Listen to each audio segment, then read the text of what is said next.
The rain was the worst part. It wasn't just water, it was needles, cold and sharp, slicing through Alina's threadbare sweater like it wasn't even there.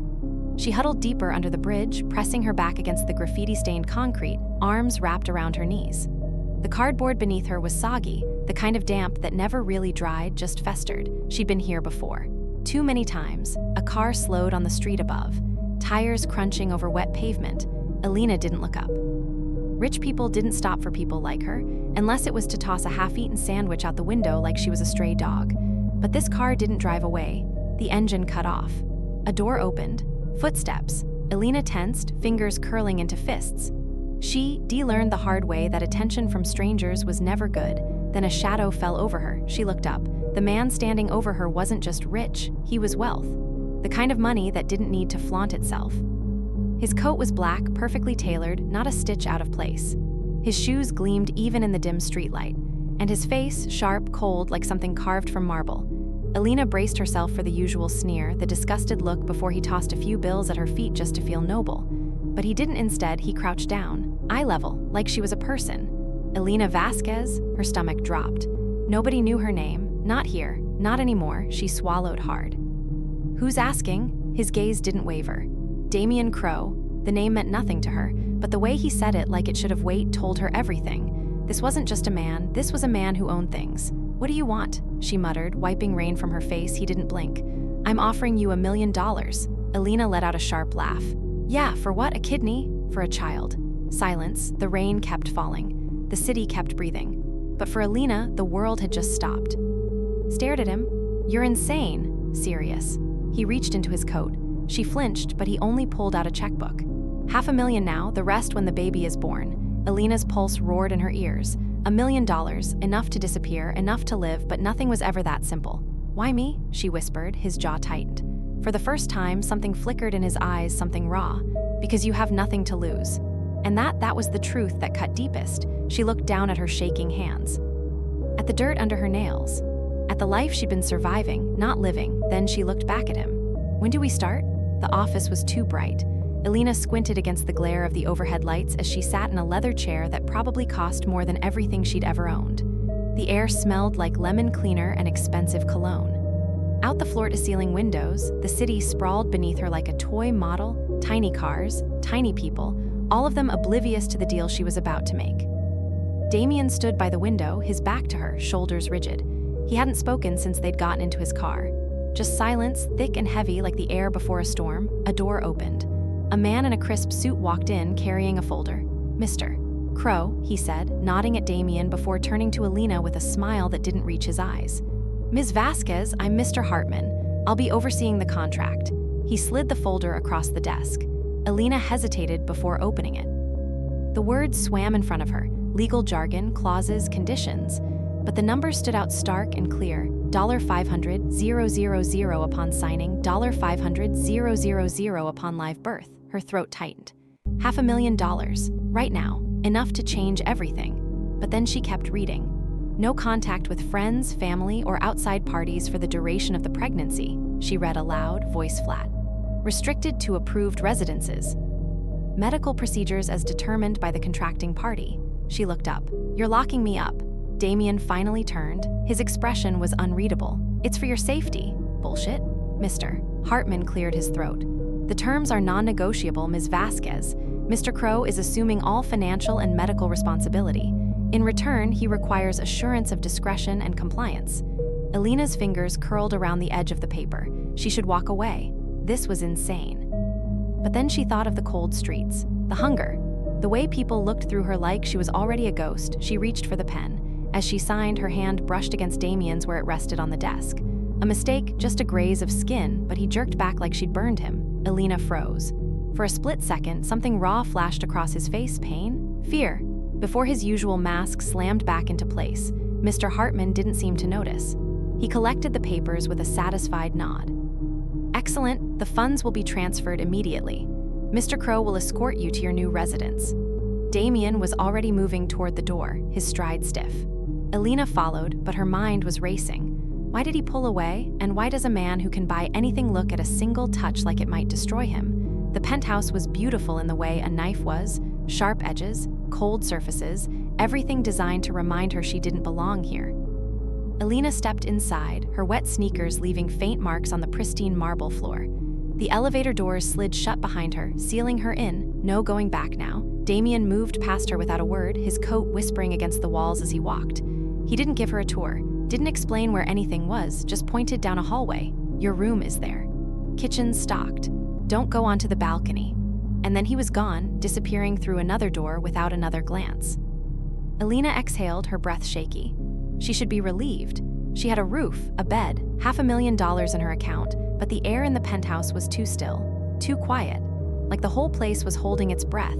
She wandered through the space, trailing her fingers along the back of a sofa softer than anything she'd ever touched. The kitchen gleamed under recessed lighting, stocked with food she didn't know how to pronounce. Her room was the same, all muted grays and whites, a bed big enough to drown in. A closet full of clothes in her size. A bathroom with towels so thick they felt like clouds. It should have felt like a dream, it felt like a trap. Alina sat on the edge of the bed, listening. No traffic sounds, no sirens, just the hum of the air conditioning and the faint, distant sound of footsteps. She stiffened. Damien had left. She'd heard the elevator, so who was walking around? Alina crept to her door, pressing her ear against the wood. Silence. Then there, a creak. The faintest shift of weight on hardwood. Right outside her room, her pulse roared in her ears. She yanked the door open, nothing. The hallway was empty. But the air smelled faintly of sandalwood and rain, Damien's cologne. Alina swallowed hard. He never left. Alina woke to the scent of coffee. For a disorienting moment, she forgot where she was, the bed too soft, the air too clean, the silence too complete. Then yesterday came rushing back. The contract, the penthouse, the footsteps outside her door. She sat up, rubbing her eyes. A tray sat on the bedside table, steel carafe, china cup, a delicate pastry dusted with powdered sugar, no note. Alina stared at it. She hadn't asked for breakfast. Hadn't even seen anyone come in. He was in here while I slept. The thought should have made her skin crawl. Instead, something hot and defiant uncoiled in her chest. She took the tray and dumped it into the trash. By noon, she turned the bedroom into a war zone, clothes strewn across the floor. Towels crumpled in the bathroom. The sheets yanked half off the bed. She left a half-eaten apple on the nightstand, core browning in the open air. Let him see this. Let him try to control it. She expected anger, a lecture, maybe even punishment. What she got was silence, until that night. Alina returned from a shower to find the room spotless, clothes folded, bed made, trash emptied. And on her pillow, where the apple core had been, a book, old, leather-bound, the spine cracked with age. She opened it to a folded page, where a single line was underlined in faint pencil. A caged bird stands on the grave of dreams. Alina traced the words with her finger. Her throat tightened. She'd read this poem before. Years ago, in a library she used to sneak into for warmth. How did he know? She turned the page. Another underline, the free bird leaps on the back of the wind. Alina snapped the book shut. Her hands shook. This wasn't control. This was a conversation. The scent of coffee pulled Alina from sleep. For 3 slow heartbeats, she lay paralyzed by the unfamiliar softness surrounding her. The Egyptian cotton sheets, the down pillow cradling her neck, the absence of concrete beneath her. Then yesterday's reality crashed back. The contract, the penthouse, the $1 million that still didn't feel real. She turned her head. A silver breakfast tray sat on the nightstand, steam curling from a porcelain cup. Her fingers twitched toward it before curling into fists. He was in here, watching me sleep. The realization should have chilled her. Instead, something rebellious flared in her chest. She grabbed the tray, quiche Lorraine, fresh berries, artisan toast, and dumped it all in the trash. The china shattered satisfyingly against the stainless steel bin. By noon, she turned the bedroom into a hurricane's aftermath. She yanked every designer blouse from the walk-in closet, leaving them in crumpled heaps. The en-suite bathroom became a swamp of damp towels and spilled toiletries. She smeared toothpaste across the mirror in jagged streaks, then ate an orange in bed, leaving the rinds between the sheets. Let him see this. Let him try to control chaos. The surveillance cameras in the ceiling corners blinked their red eyes at her. She glared back, silence answered. Until sunset. Returning from a scalding shower, Alina froze in the doorway. Every trace of her rebellion had been erased. The clothes hung pressed in the closet, the bathroom gleamed, the bed stood military neat with fresh linens. And on the pillow, where the orange rinds had been, rested a battered copy of the complete poems of Maya Angelou. Her breath caught. The book fell open to a dog-eared page, one line underlined in faint graphite. The caged bird sings with a fearful trill. Alina's fingers trembled against the paper. She knew this poem. had whispered it to herself huddled in library stairwells, the words a lifeline. A dried pressed flower marked another page. This verse circled, but a bird that stalks down his narrow cage can seldom see through his bars of rage. The book slipped from her hands. This wasn't the reaction she'd expected. Not anger, not punishment, but recognition. From the shadows of the hallway, sandalwood and rain, she didn't turn around. "You research me." Her voice sounded raw, a beat of silence. "Let's make this fun. If you've made it this far into the story, drop a pizza in the comments so I know you're a real one." Then the quiet click of a retreating footstep. The game had changed. The blue dress appeared on her bed at precisely 6:00 p.m. Elena ran her fingers over the silk, watching the fabric shift from navy to cobalt in the light. The tag was gone, but the scent of new clothing still clung to it, that sterile department store smell that somehow felt more intimate than if it had been washed. A cream-colored card lay atop the dress. Dinner. 8:00 p.m. Main dining room? No please. No question mark. Just another command in this gilded prison. Her reflection in the floor-to-ceiling windows showed a woman she barely recognized. Hair still damp from her fourth shower that day, skin scrubbed raw as if she could peel away the last traces of the streets. The Elena from 3 weeks ago would have burned the dress. The Elena from 3 months ago would have sold it. This Elena put it on. The dining room took her breath away. A chandelier dripping with crystals cast fractured light across a table set for two. Real silverware. Actual candlelight. The kind of scene she'd only seen in movies where rich people stabbed each other with salad forks. Damien stood by the window, backlit by the city skyline. He changed into a charcoal suit that made his shoulders look even broader, his posture even more rigid. "Elate," he said without turning. Elena glanced at the grandfather clock in the corner. 8:01. "Guess you'll have to deduct it from my million," she said, sliding into the nearest chair. His jaw tightened as he finally faced her. Something flickered in his eyes when he saw the dress. Approval? Disappointment? But it vanished before she could decipher it. The first course arrived without either of them speaking. Some frothy white soup in a bowl that probably cost more than her old apartment's security deposit.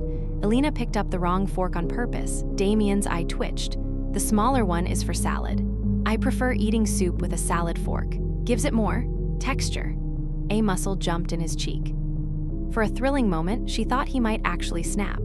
Then he did something worse. He laughed. It wasn't much, just a quiet exhale through his nose. But it changed his entire face, softening the harsh lines around his mouth, revealing a dimple she'd never noticed. Elena's pulse stuttered. The second course arrived, some pretentious arrangement of meat and foam, but she barely tasted it.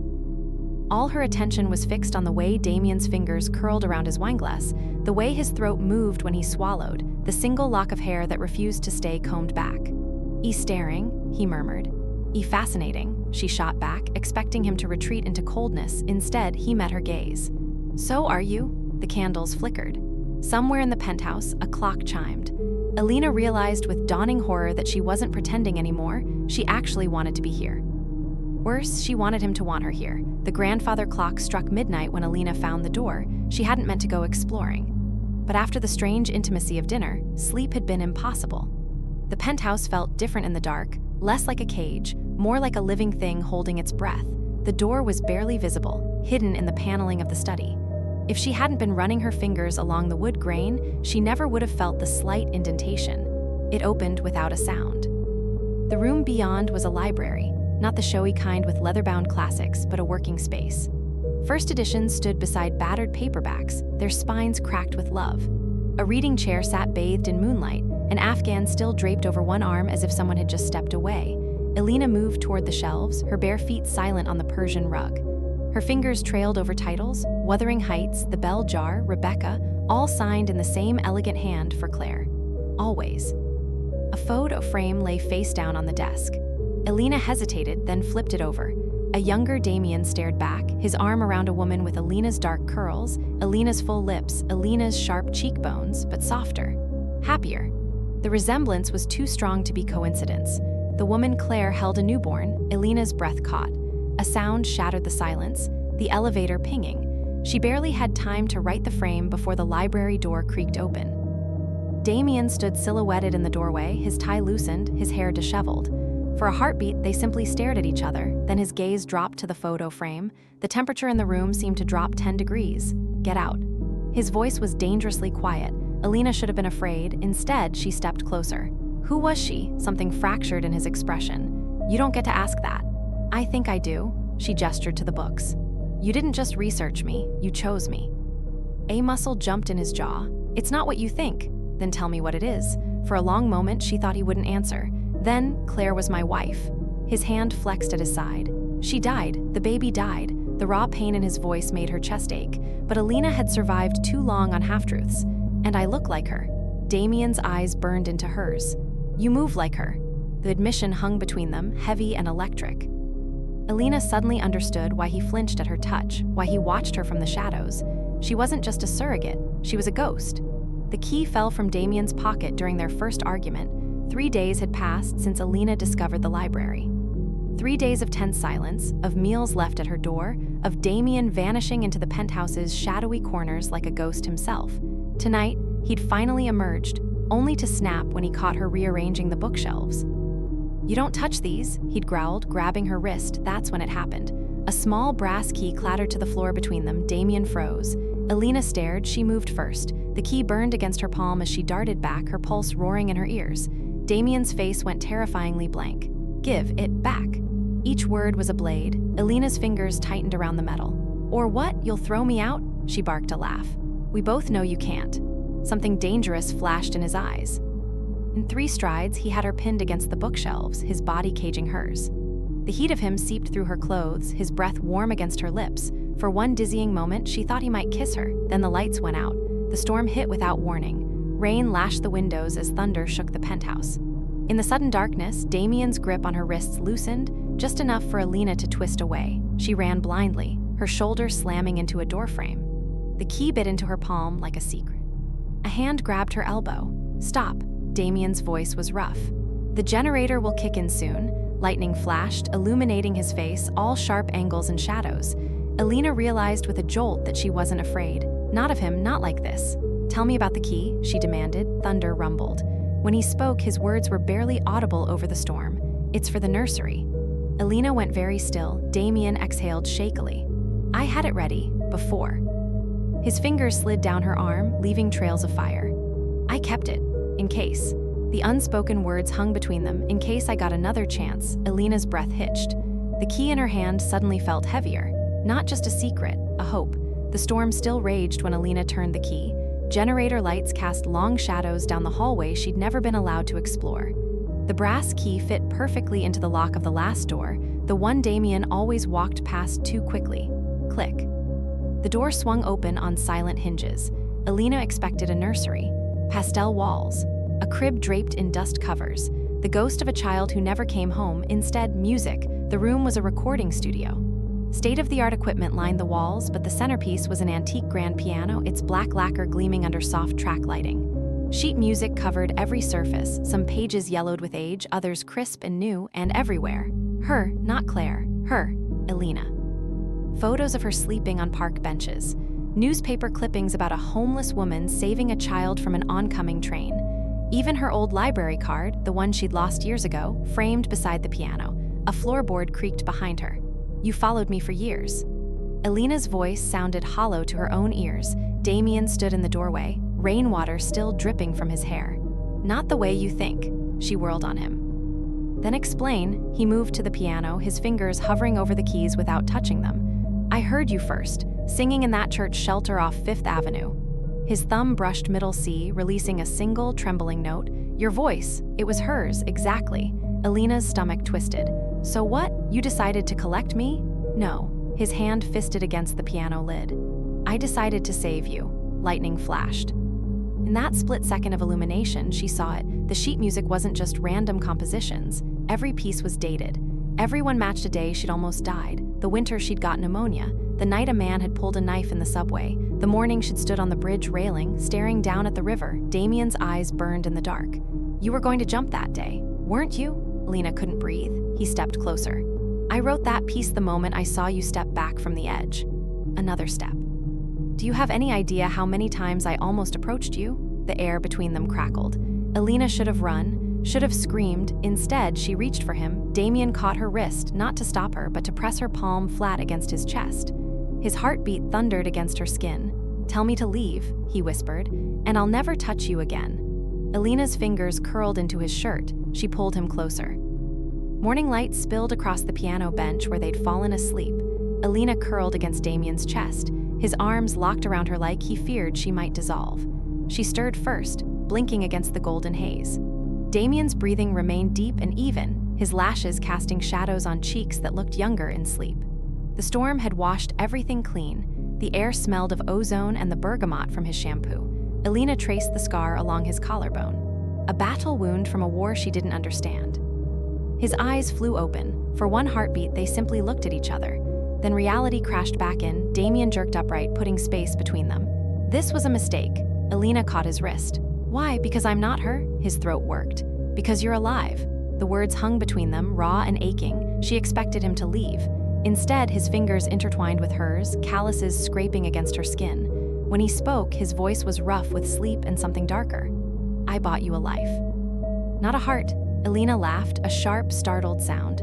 "You think last night was about the money?" She climbed onto his lap, knees bracketing his hips. The piano groaned beneath them. Damien's hands flew to her waist, whether to push her away or pull her closer, she couldn't tell. "Show me," she whispered against his mouth. "Show you what?" "How a millionaire kisses a woman he actually wants." His control shattered. Damien's mouth crashed into hers, all teeth and desperation. The kiss tasted like coffee and confession, like 12 years of grief poured into a single touch. Alina fisted her hands in his hair as the piano keys screamed under them, a discordant symphony of their making. When they broke apart, gasping, Damien pressed his forehead to hers. "You terrify me." Alina nipped at his lower lip. "Good." The bathroom was already steaming when Alina stepped inside, the mirrors fogged into blindness. She could hear Damien's razor scraping against stubble through the half-open door, that meticulous morning ritual of his. She dropped her robe. The razor went silent. Alina turned the shower on full heat, letting the sound of rushing water fill the room. She didn't look back as she stepped under the spray, but she felt it, the exact moment he crossed the threshold. The air changed when Damien entered any space, like a barometric pressure drop before a storm. The glass door clicked open. "You missed a spot." His voice rumbled against her bare shoulder as soap-slick hands slid around her waist. Alina arched into the touch. "Rich boy knows how to wash a woman?" His chuckle vibrated against her spine. "I know how you like to be washed." Proving his point, his palms moved up her ribs with just the right pressure, firm enough to feel deliberate, gentle enough to make her shiver. When his fingers found the scar below her left breast, knife fight, winter of 2017, he paused. "I could kill the man who gave you this." The words came out half-growl, sending hot water cascading down her back as he pressed a kiss to the raised flesh. Alina turned in his arms, water sluicing between them. "You don't own my scars." Damien's eyes darkened. "No." His hand slid lower. "But I'd like to give you new ones." The tile wall chilled her back as he pinned her there, his mouth claiming hers while the shower raged around them. There was nothing gentle about this kiss. It was possession and punishment, a brand searing hotter than the water. Alina bit down hard on his lower lip, tasting copper. "Still think this is a mistake?" Damien's answering smile was all teeth as he lifted her effortlessly against the wall.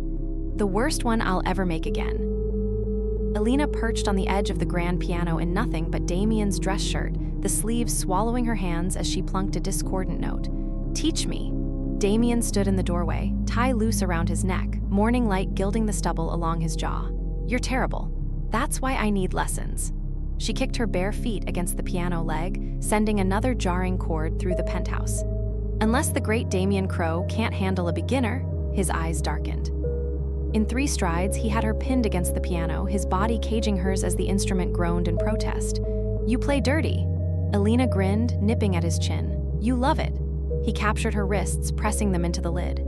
"This," he murmured against her throat, "is middle C." His teeth grazed the spot where her pulse jumped. Alina gasped as his other hand slid up her thigh. That's not proper technique." Damien's lips traveled lower, finding the sensitive hollow above her collarbone. "And this is fortissimo." The shirt slipped off one shoulder as she arched into him, knocking a stack of sheet music to the floor. Pages fluttered around them like falling leaves, Beethoven, Chopin, and tucked between them, a single handwritten composition titled for Alina when she's being impossible. Damien froze. Alina snatched it up, her breath catching at the date, 3 months before they'd met. "You wrote this for me." A flush crept up his neck. "I heard you humming it under the bridge." She stared at the notes, hearing the melody in her head, a song she'd made up during her worst winter, one she'd never sung aloud. The piano bench creaked as Damien sat, pulling her onto his lap. His hands hovered over the keys. "I don't play anymore. Not since." Alina covered his hands with hers. Together, they pressed the first notes. The song spilled out, hesitant at first, then stronger as Damien's muscle memory took over. Alina leaned back against his chest, feeling the music vibrate through them both. When the last note faded, Damien's arms tightened around her. "You're a terrible influence." Alina turned, straddling him right there on the bench. "Just getting started, rich boy." The grandfather clock struck 2 a.m. when Alina woke to an empty bed. She found Damien on the balcony, shirtless in the moonlight, staring at the city below like it owed him answers. The scars she'd traced with her lips hours earlier stood out pale against his skin, a roadmap of pain she still couldn't read. Alina slid open the glass door. The summer night wrapped around her bare shoulders like a shawl. "You should be asleep," he said without turning. She pressed against his back, her cheek between his shoulder blades. His heartbeat thundered against her palm. "You're shaking." A plane crossed the skyline, its blinking lights the only confession he offered. Alina turned him gently. The raw anguish in his eyes stole her breath. This wasn't the controlled millionaire or the passionate lover. This was a man standing at the edge of his own abyss. "I killed her." The words dropped between them like stones. Alina didn't flinch. "Tell me." Damien's fingers dug into the railing. "The accident, it was my fault. I was driving. Claire was 8 months pregnant and his voice shattered. I looked away for 1 second. The night held its breath. Alina saw it then, the truth he'd been carrying alone. Not just grief, guilt. She cupped his face, forcing him to meet her eyes. "And you've been punishing yourself ever since." A broken sound escaped him. Alina pulled him down to the cold balcony tiles, wrapping herself around him as his tears wet her hair. The city glittered below, indifferent to their pain. After a long while, Damien whispered, "Why aren't you running?" Alina thought of all the nights she'd wished someone would stay. She kissed the salt from his cheeks. "I know what it's like to drown." His arms tightened around her. When he finally spoke, the words vibrated against her skin. "The baby, we were going to name her Elise." Alina went very still. Damien traced the letters of her name on her wrist, Elena. "When I heard you singing that day, it felt like forgiveness," she finished softly. The first birds began to sing as dawn painted the sky. Somewhere below, the city began to wake. But on that balcony, 2 broken souls held onto each other, not to fix, not to forget, but simply to say, "I see your wounds. Let them be mine too." Alina stood before the floor-length mirror, hands pressed to the gentle swell of her stomach. Morning light painted stripes across her bare skin, illuminating new curves and faint stretch marks like brushstrokes on a canvas. 4 months. The doctor's voice echoed in her memory. A girl, perfectly healthy. A teacup shattered in the kitchen. She found Damien kneeling amidst porcelain shards, his normally steady hands trembling as he tried to gather the pieces. When he saw her in the doorway, a fragile smile touched his lips. Elise would have been due this week. Alina's breath caught. She crossed the space between them, ignoring the ceramic fragments biting into her bare feet. Crouching before him, she took his wounded hands in hers. Blood smeared between their fingers, crimson and warm. "I'm not her," Alina whispered. Damien's eyes shone with unshed tears. "I know." "Then look at me." She guided his palm to her stomach. "Really look." His touch was reverent as it traveled the landscape of her changing body, the softness of her hips, the new fullness of her breasts, the impossible life fluttering beneath her skin. When his fingers brushed the scar from her appendectomy, he paused. "You got this stealing medicine, didn't you?" His voice was rough. Alina nodded. "For a kid in the shelter. Jakey." Damien made a wounded sound and pressed his forehead to her stomach. His shoulders shook silently. Alina carted her fingers through his hair, watching sunlight dance across the gray at his temples. "I used to hate this body," she admitted softly. "It survived when others didn't."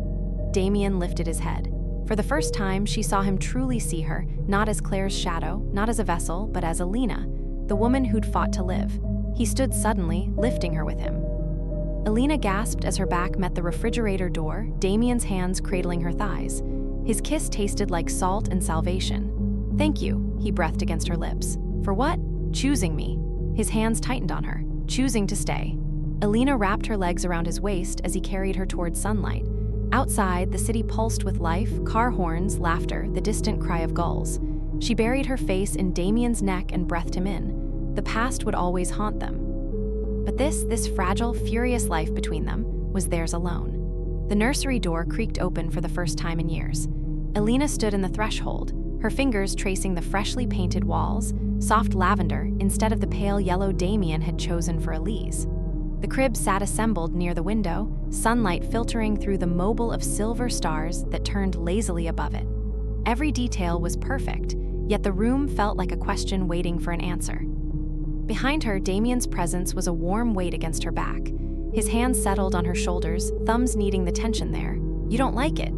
Alina leaned into his touch. "It's beautiful." "But," she turned, catching his wrists. "But it's not her." The words hung between them, raw and unflinching. Not the baby growing inside her now, but the one they'd both lost in different ways, Elise, who would never breathe this air, and the child Alina had once been, who'd learned too young how to survive. Damien's jaw tightened. For a moment, she thought he'd retreat into silence. Then he cupped her face, his calloused palms familiar against her skin. "Then tell me what you want." The vulnerability in his voice undid her. Alina guided his hand to her stomach, where their daughter kicked in protest. "I want her to have this." She pressed his fingers harder as if he could feel the future beneath her skin. The mess, the noise, the life. A shudder ran through him. When he spoke, his voice was rough. "I don't know how to do that." "Neither do I," she smiled, small but sure. "We'll learn."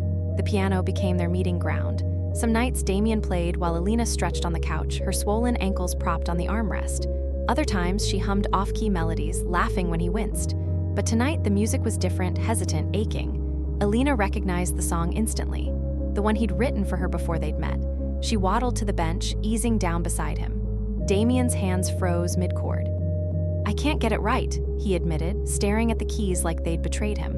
Alina covered his hands with hers. "Play it like you're not afraid to break it." Their fingers tangled, striking a dissonant note that made them both wince. Damien huffed a laugh, quiet, surprised. Alina leaned into him, her belly brushing his arm. "Again," she murmured. This time, the melody flowed, imperfect, alive. The first contraction hit at midnight. Alina gasped, her nails digging into Damien's forearm hard enough to draw blood. He was already moving, grabbing the hospital bag with one hand and steadying her with the other. "Breathe," he ordered, his voice steady though his hands shook. Alina gritted her teeth. "You breathe." The car ride was a blur of streetlights and pain. At some point, she realized Damien was speaking, not the cool, controlled CEO, but the man who'd kissed her scars in the shower. "Look at me," he demanded, squeezing her hand as another contraction ripped through her. "Look at me." Alina did. In his eyes, she saw the same terror and hope that clawed at her chest. She squeezed back, hard. The baby arrived at dawn. When the first cry pierced the air, Damien's knees buckled. Alina watched, exhausted and exhilarated, as he cradled their daughter, theirs in every way that mattered, with a reverence that bordered on prayer. "Sophia," he whispered, testing the name they'd chosen weeks ago. Alina reached for them both, her fingers brushing the baby's cheek. Sophia's tiny hand wrapped around her thumb, grip astonishingly strong. Damien met her gaze over their daughter's head. No words were needed. Somewhere beyond the hospital windows, the city woke, loud, messy, beautiful. And for the first time, Alina knew exactly where she belonged. The penthouse was too quiet. Alina sat on the edge of the bed, her fingers gripping the sheets as Sophia's cries finally subsided into sleep. The baby monitor flickered, casting ghostly blue light across the rumpled duvet. 3 weeks. 3 weeks of sleepless nights, of pacing the floors with a screaming infant, of a gnawing fear that she was failing at the one thing she'd never expected to want. The door creaked open. Damien stood in the threshold, his dress shirt wrinkled, the sleeves rolled up to reveal the scars she'd traced so many times in the dark. "She's asleep," Alina whispered, though her voice cracked. Damien crossed the room in 3 strides, his hand finding the curve of her neck, his thumb brushing the tension coiled there. "You should rest." Alina shook her head. "I can't." The admission hung between them, raw and ugly. She survived the streets, fought for every scrap of dignity, but this motherhood terrified her in ways she couldn't articulate. Damien's grip tightened. "Look at me," she did. His eyes were dark, unreadable, but his voice was softer than she'd ever heard it. "You think I'm not afraid?" Alina scoffed. "You're Damien Crow, you don't get afraid." A muscle jumped in his jaw. Then, without a word, he turned and walked to the antique dresser near the window. From the bottom drawer, he pulled out a small wooden box, one she'd never seen before. Her breath hitched when he opened it. Inside lay a single ultrasound photo, creased with age. Claire's ultrasound. Damien's voice was rough. "I held this every night after the accident, because I was too afraid to forget what she looked like." Alina's throat tightened. She reached for the photo, her fingers trembling as they brushed his. The date in the corner was 12 years old. "You think I know what I'm doing?" Damien's laugh was bitter. "I lost them both, and now," his gaze flicked to the baby monitor where Sophia's quiet breaths filled the static. "Now I have everything to lose again." The truth of it slammed into her. He wasn't just a billionaire who'd bought a child. He was a man who'd loved and lost just like her. Alina stood abruptly, her hands finding his face. "You won't." Damien's breath shuddered against her palms. "You can't promise that." "No," she admitted, "but I can promise you won't be alone this time." For a heartbeat, he didn't move. Then his arms banded around her, crushing her against his chest. Alina buried her face in his shoulder, inhaling the scent of bergamot and exhaustion. Sophia's whimper broke the silence. Damien pulled back first, his hands sliding down to grip hers. Together. Alina nodded. They crossed the hall to the nursery, where Sophia lay swaddled in pale yellow, her tiny fists clenched in protest. Damien reached for her first, his movements careful but sure. Alina watched as he cradled their daughter, theirs, in every way that mattered, and pressed a kiss to her downy head. Then he turned, holding Sophia out to her. "Your turn," he murmured. Alina took the baby, her arms remembering the weight now.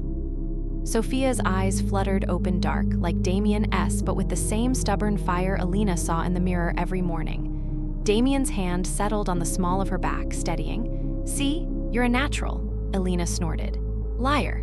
But for the first time since Sophia's birth, the fear loosened its grip. The city glittered beyond the windows, indifferent to their small, fragile happiness. But here, in this room, with Damien's warmth at her back and Sophia's heartbeat against her chest, Alina let herself believe maybe they could do this. Maybe they could be a family. The first time Sophia reached for him, Damien froze. Alina watched from the doorway, a dish towel still clutched in her hands, as their 6-month-old daughter strained against the confines of her high chair, chubby fingers grasping toward Damien's half-knotted tie. His coffee sat forgotten on the table, growing cold as he stared at Sophia like she was a puzzle he couldn't solve. "She wants you," Alina said softly. Damien's throat worked. "I don't, just hold your hand out." He did, hesitantly, his palm upturned like he was expecting a blade instead of a baby's grip. Sophia latched onto his pinky with surprising strength, her giggles bubbling up as she shook his arm with all her might. Something fragile cracked in Damien's expression. Alina turned away, giving them this moment, just a father and his daughter discovering each other. The nightmares still came, but now they didn't always end in silence. Alina woke to the sound of Damien's ragged breathing, his body rigid beside hers. Moonlight cut through the curtains, painting his sweat-slicked skin silver. Before Sophia, she would have pretended to sleep. Before Sophia, he would have slipped out of bed without a word. Now she reached for him. Damien. He flinched, his eyes wild and unfocused, before landing on her. For a heartbeat, she saw it, the car crash, the blood, the ghost of a child who never took her first breath. Then Sophia cooed from the bassinet beside them, and the past loosened its grip. Damien exhaled, his forehead dropping to Alina's shoulder. She carted her fingers through his hair, damp with sweat, and said nothing. Some wounds didn't need words. The penthouse began to change. Baby toys littered the marble floors. A mismatched sock, tiny, striped, turned up in the silverware drawer. Damien's prized piano, once untouched, now bore sticky fingerprints on its polished surface. Alina found him one evening, Sophia balanced on his hip as he attempted to play one-handed. The melody was clumsy, halting, but Sophia clapped her hands in delight, her drool dripping onto the keys. "You're ruining your masterpiece," Alina teased, plucking Sophia from his arms. Damien's lips quirked. "Worth it." The first family photo happened by accident. A waiter at their favorite cafe offered, mistaking them for something simpler than they were. Alina almost refused. What did they look like after all? A billionaire, a former homeless woman, and a baby bound by contracts and chaos. But Damien handed over his phone without hesitation. In the picture, Sophia was mid-scream, her face scrunched in outrage. Alina was laughing, her hair escaping its messy bun. And Damien was looking at them both like they dehung the stars.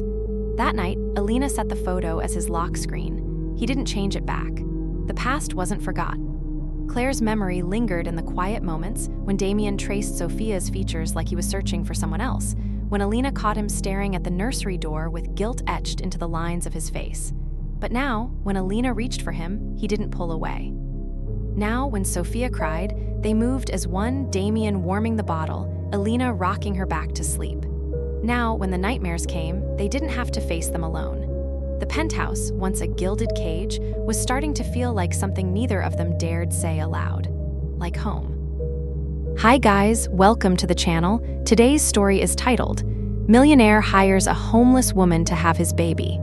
If you enjoyed the story, like and subscribe and leave a comment on your thoughts of the story.